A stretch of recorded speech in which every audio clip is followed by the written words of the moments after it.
আচ্ছা, ভাবুন তো, একটা গাছকে নাকি অ্যারেস্ট করা হয়েছে। কি, খুব বোকা বোকা লাগছে তাই না? অদ্ভুত লাগছে। গাছ আবার কখনো গ্রেপ্তার হতে পারে নাকি? হ্যাঁ, এমনই অদ্ভুত ঘটনাও ঘটে।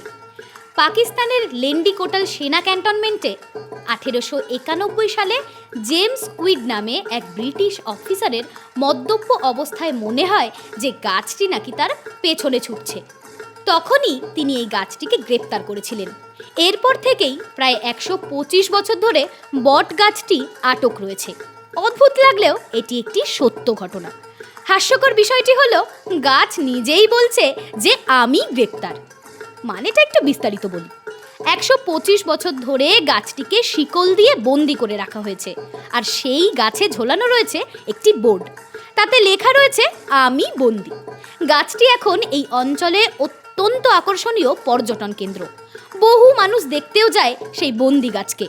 মাতাল ব্রিটিশ পুলিশ অফিসারের দৌলতে সকলের আকর্ষণের কেন্দ্রবিন্দু হয়ে দাঁড়িয়েছে এই বট গাছ।